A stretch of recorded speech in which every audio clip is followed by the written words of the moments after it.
Hello? Oh gosh, okay. I like to take the temperature of my classes each period by saying hello and seeing what kind of reaction I get. I've taken your temperature and I think you are ready for lunch. Okay. Okay, maybe later. I have been teaching news literacy at Northport High School, which is very close to here, for 2 years. If you subscribe to the belief that it takes at least 3 years to figure out how to teach a course, then I'm not quite there yet. Maybe 2/3 of the way there, so you might want to maybe think about trying to get your money back for this particular talk, but I will share with you some observations that I've made so far. I told my students that I was coming here today to talk about teaching news literacy in high school. And spontaneously, they erupted with, we should come with you. We could show them things. We could tell them things. We could show them the gang sign. We could show them how we clap. And so before I maybe explain those things, I just wanted to share with you a fringe benefit of teaching news literacy to high schoolers is that they really feel like they're in this special club. And for whatever reason, it attracts really nice, motivated kids who are willing to get into whatever I say the latest news literacy thing is. The clapping thing, for example, maybe you do this in your classes. It's part of a lesson on news drivers and why stories get into the paper. And so on a scale of 1 to 10, we look at a story on a scale of 1 to 10, how interesting is this story? And then on a scale of 1 to 10, how important is this story? And so we vote by clapping. I say 1, and if you think it's a 1 on the scale, you clap, and I say 2, and we go on up. If you think it's a 6, you clap when I say 6.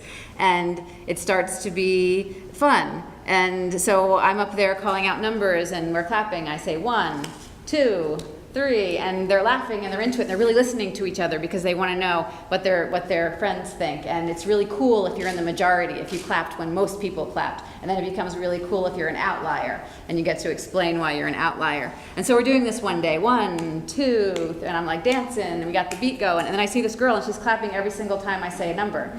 And so I say, Lauren, oh sorry, that's probably not her real name, but I say, Lauren, what are you doing? Why are you clapping every number? And it turned out that she hadn't been there when we first played this game. And so she had come to class and she thought that's what we were doing. And so she said, I don't know, I thought that's what we were doing today. And we laughed and it was funny and she was a little embarrassed. But to me, it really struck me that here was this 17-year-old girl who had come to class and she was ready for news literacy, and whatever we were doing, she was willing to do it and try to play along with whatever it was. And that's sort of what the class has become. It is really like this club where, what are we going to do today? What are we going to talk about today?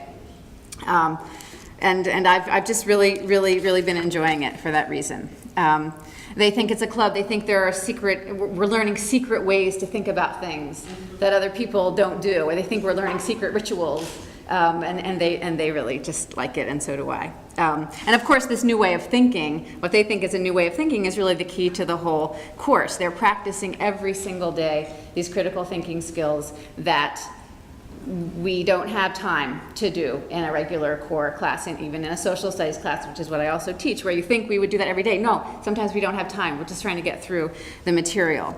And so they're forced to, they're thinking critically, they're forced to express what they're thinking based on specific criteria, and they are using the vocabulary of news literacy. And all of these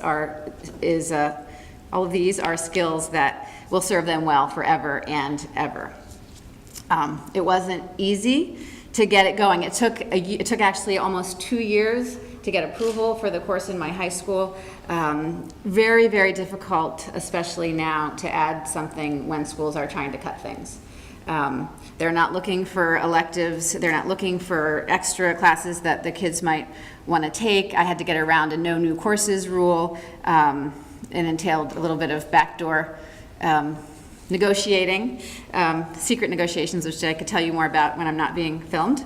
But it helped that through being here one summer for the Summer Institute, thinking about ways to turn it into a required social studies course. In New York, 12th graders take a participation in government course and an economics course, and so I was able to fold that into a news literacy course and make it the 12th grade, make it a course that would fit for 12th grade. So these kids aren't taking it as an extra course, although it turns out many of them are, yay, taking it as an extra elective, but that it fulfills the requirement. And so all of those ways, that's sort of how you have to get it approved now, I think, in a high school, is you have to make it fit with something that already exists. Don't make it look like something new, like an add-on, although of course it is very new and exciting. Once you get the course approved, then it sells itself. Then the kids, I had 22 kids the first year, very exciting, willing to be guinea pigs, willing to sign up for the course. That's with, of course, no buzz, no one was taking the course. Then the second year I had 50 kids, and again next year I have about 50 kids signed up. The college credit aspect of it is a big seller for some. I'm surprised for not all, but for many, the idea that you can get 3 Stony Brook credits for taking the course is big. And also at Northport, you get a GPA boost for taking a college level course. And so kids are attracted to that. I think the downside for me has been, and I have to figure out how to fix this, is that because it's listed as a college level course, kids think that maybe it's too challenging for them. So some kids who would definitely benefit from the course and could absolutely do it are a little bit scared away. So I can get some of my own students to sign up for it by encouraging them, but I have to get the word out better to other teachers and the guidance counselors especially, to encourage a wider range of kids to take the course. But beyond getting the initial approval, there are other challenges in tailoring the course to fit the needs of a high school student who, actually, you will have no trouble imagining this, sit all day long listening to people talk to them. So you're halfway through your day, imagine a high school student, every single day is this. And so you can't do a series of PowerPoint slides. You can't do 40 minutes of the slides. You can't just take the Stony Brook lecture and go through it with them. It needs to be much more interactive, and it has to be broken down into more discrete lessons, which I'm still working on. And maybe in the third year I'll have that down a little bit better. You have to sort of figure out what engages them. They love coming in and talking about what they've heard, a news story they've heard or something they've read. And in that way, I think that would go back to what Howie had asked about how you get fresh news. It is true that they do bring in, you were saying that, they bring it in. So as much as I love to have total control of what we're going to talk about, if you can sort of do it on the fly, they bring in a story. Did you hear this? Did you hear that? And then you throw it back at them. Where did you hear that? And of course, they hold up their phone and go, internet. And so then you have to break them of that habit. They have to know where they read it, where they got it. You start asking them questions. What was the evidence for that? They start asking each other questions by the end of the year. They're asking, was that verified? Sometimes they do it to be annoying, but they ask the questions you're supposed to be asking. What was the evidence? Was it verified? What were the sources? And we can talk about things that way. Now, I should say some of them love to do that. I have the biggest frustration for me has been what you've already mentioned, that they don't read the newspaper, that they don't have that habit, and some of them tell me they joined the course because they signed up for the course because they want to force themselves to pay more attention to current events, but then they still don't do it. I tried telling them to read a certain newspaper, read the New York Times, that worked last year. This year now they have the paywall, which many of them didn't notice because they weren't reading the whatever stories it was. Eventually, 3 months into the course, one kid says, hey, I wasn't able to read a story.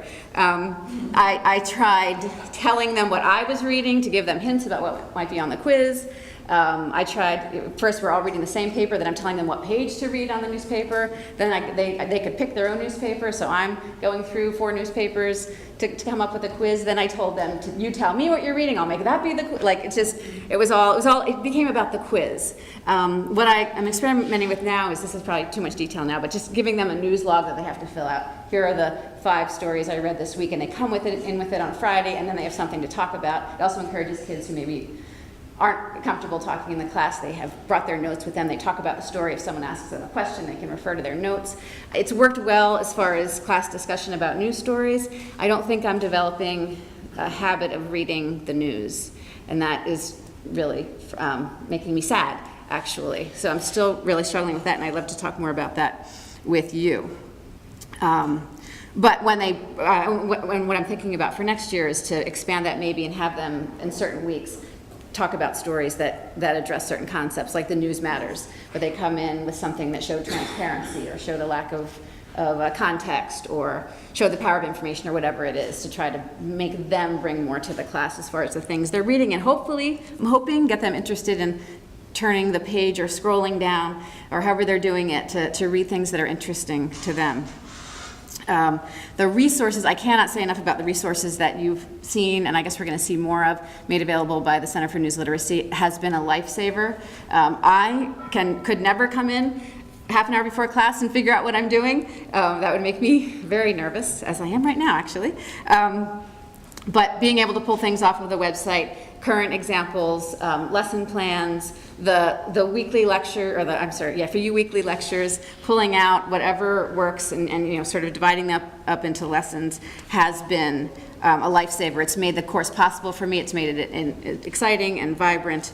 And I would like to add that I'm so grateful to everybody who has made, you know, to Howie and to Dean and to Mike and to Liz, who have made it possible for me to have this experience myself and to share it with my students.